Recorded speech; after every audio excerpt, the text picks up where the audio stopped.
So today we are going to discuss the types of government situation, the policies, foreign policy analysis. What is foreign policy? A country's foreign policy, also called the foreign policy relations or foreign affairs policy, consists of self-interest strategies chosen by the state to safeguard its national interest and to achieve goals within its international relations. The process is strategically employed to interact with other countries. The study of such strategy is called the foreign policy analysis. What is meant by the foreign policy analysis? Foreign policy style work emerged in the late 1950s and the early 1960s. Scholars and the theorists, they wanted to make sense of state behavior and interaction. So let's start. So there is a question here. What is the foreign policy analysis? Foreign policy analysis is characterized by an actor specific focus based upon the argument that all that occurs between the nations across the nations is grounded in human decision makers acting singly or in groups. And the basic purpose of the foreign policy analysis is to address the important features of foreign policy, which include the goals, objectives, the applications of instruments to achieve them, and the interactions with others. It examines the foreign policies of states and places them in a broader academic context, which is defined by theories and approaches. The choice of theory likely affects the choice of policy. Types of government and the foreign policy process. One variable that affects the foreign policy process is the types of government.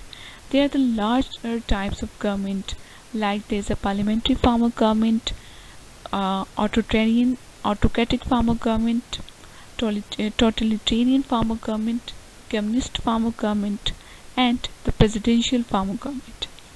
These types of governments, they range along a scale that has an absolute authoritarian government on one and unfettered democratic governments on other. The more authoritarian government is, the more it is likely that foreign policy will be centered in a narrow segment of the government. Even in the hands of the president or whatever the leader called, it is important to realize, though, that no government is. At the other end of the scale, foreign policy making in the democracies is much more open, and there is within the puts from the legislatures, the media, public opinion, opposition parties, as well as those foreign policy making actors that influence the authoritarian government policy.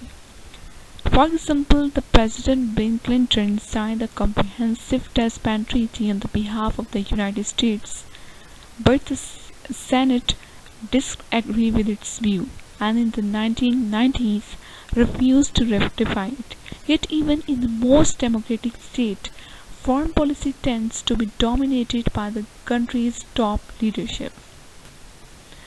So our next point is the types of situation and the foreign policy process. The policy making also varies within the country. The situations is one variable. For example, a policy may be different during the crisis time and it is may be different in the time of the peace. People usually rely behind their leader during the time of crisis. Public approval of president in the office. For example, a crisis situation occurs when the decision makers are surprised by an event, feel threatened, especially military, believe that they have only a short time to react. The more intense each of three factors, the more acute the sense of crisis. Whereas non-crisis situations often involves a broad array of domestic actors trying to shape foreign policy. Whereas the non-crisis situations often involve a broader array of domestic actors trying to shape policy. There are the different forms of policy and the different forms of regime. Like in the military regime, the other different forms of government in which the foreign policy is acted according to that type of government. Like in the military dictatorship, a dictatorship is a nation ruled with absolute power in the absence of a democratic process and typically under the thumb of a single authority figure. In the military dictatorship, this authority usually heads the nation's armed forces, and military dictatorship will frequently prioritize the law and order over the due processes, civil liberties, and the political freedoms. What is meant by the communism? It is a system of government in which the state plans and controls the economy, and a single, often authoritarian, party holds the power.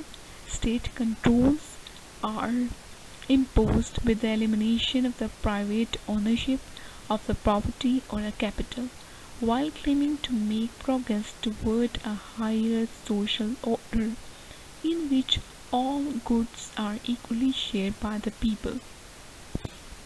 That is often known as a classless society. What is a democracy? Democracy refers to the form of government in which the people are given a direct role in choosing their leadership. Its primary goal is the governance through the fair representation, a system in which no single force or entity can exercise the unchecked control or authority. The result in a system which requires the discourse, debate, and the compromise to satisfy the broadest possible number of public interest. Democracy is the form of government in which there is a free and fair election is one of the basic component of that form of government. Civic participation, protection of human rights, and the rule of law. These are some major determinants of the democratic form of governments. We can say that the foreign policy is formulated according to the type and the situation of the government. So that's all for today, and goodbye from the Vajiha's Learning Academy. If you want to learn more, please kindly subscribe and share my channel. Thank you.